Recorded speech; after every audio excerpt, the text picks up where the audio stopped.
La semaine dernière, nous avons abordé les 5 écueils. Aujourd'hui, nous allons parler des 5 bienfaits qui sont 5 choses à favoriser durant la période de l'équinoxe de printemps. Bonjour, c'est Maximin. Je suis ravi de vous retrouver aujourd'hui pour cette nouvelle vidéo. Merci beaucoup à celles et ceux qui m'ont fait remarquer qu'une chose importante n'était peut-être pas assez claire. Il existe un décalage entre le calendrier occidental et le calendrier chinois. En effet, à travers nos calendriers, ce sont deux visions qui s'opposent. En Occident, le printemps commence à l'équinoxe de printemps. Pour les anciens Chinois, le printemps commence lors du Nouvel An chinois, appelé Chunjie. L'équinoxe de printemps, dans le calendrier chinois, correspond à la moitié du printemps. Mais pourquoi un tel décalage? Une des explications est qu'en Occident, nous mettons plutôt l'accent sur les changements visibles dans la nature, alors que les Chinois mettent l'accent sur les changements subtils au niveau énergétique. Pour eux, le printemps est synonyme de retour du yang. Tout changement a d'abord lieu au niveau énergétique avant de se manifester dans la matière. C'est pareil dans notre corps. Avant qu'il y ait une masse ou de l'arthrose, il y aura en amont des perturbations au niveau énergétique. Si la situation perdure, alors le changement se manifestera dans la matière. Le yang bouge et le yin suit. Il y a toujours un décalage entre l'énergie et la matière. Dans la nature, les animaux sont sensibles à ces changements.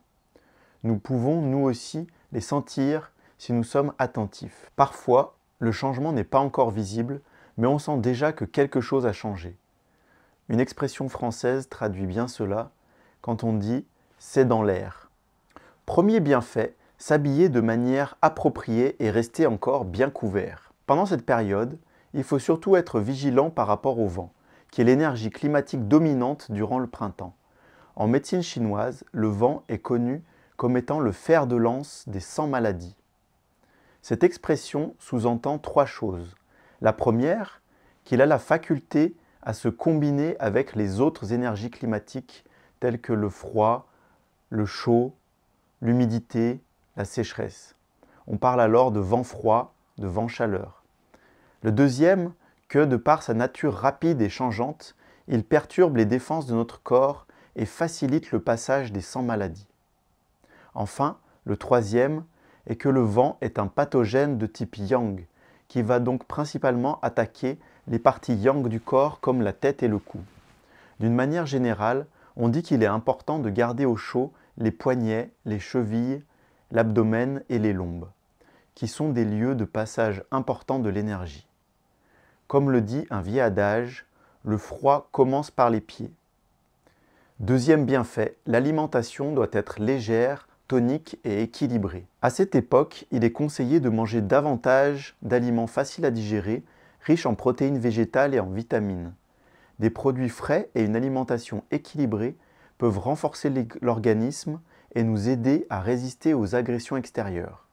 Les aliments les plus recommandés sont la viande maigre, le poulet, les œufs, les pousses de bambou, les épinards, le céleri, le chou, les asperges, les courgettes, les carottes, etc. Troisième bienfait, buvez fréquemment. En Chine, on recommande de boire de l'eau chaude ou tiède. En général, l'eau chaude est absorbée plus rapidement que l'eau froide. Elle peut ainsi augmenter la teneur en eau dans le corps et stimuler le métabolisme pour aider le corps à éliminer les toxines. De plus, l'eau chaude irrite moins les intestins et l'estomac. Elle permet de réchauffer le corps tout en renforçant le péristaltisme des intestins. Enfin, boire de l'eau chaude peut accélérer la circulation sanguine du corps. On dit qu'elle va ainsi renforcer l'immunité. Outre l'eau chaude durant cette période, il est particulièrement adapté de boire du thé vert, des infusions de boutons de rose ou des infusions de chrysanthème qui aident le corps à éliminer la chaleur interne et dissipent les graisses. Quatrième bienfait, peignez-vous fréquemment les cheveux. Le traité de préservation de la santé rapporte « Au printemps, peignez-vous les cheveux 100 à 200 fois chaque matin. La tête est le lieu de rencontre de tous les méridiens yang du corps. Masser les points d'acupuncture sur la tête va être bénéfique à la croissance et à la circulation de l'énergie yang. Lorsque vous peignez vos cheveux, vous pouvez utiliser vos 5 doigts de l'avant à l'arrière jusqu'à la nuque, en formant ainsi une griffe et en peignant vers l'arrière. 5e bienfait, faites des bains de pieds régulièrement. Faites tremper vos pieds dans l'eau chaude à une température appropriée chaque soir avant d'aller vous coucher. Cela peut être très utile pour dégager les méridiens et soulager de la fatigue de la journée. En général, on conseille une durée de 15 à 20 minutes. Après le bain de pied, il est également recommandé de masser le premier point du méridien du rein qui se trouve sur la voûte plantaire à environ un tiers entre l'alignement du 2e orteil et du talon. Cela calme l'esprit et aide à l'endormissement. Voilà, c'est tout pour aujourd'hui. J'espère que la vidéo vous a plu. On se retrouve la semaine prochaine pour une nouvelle vidéo. En attendant, prenez bien soin de vous. Bye!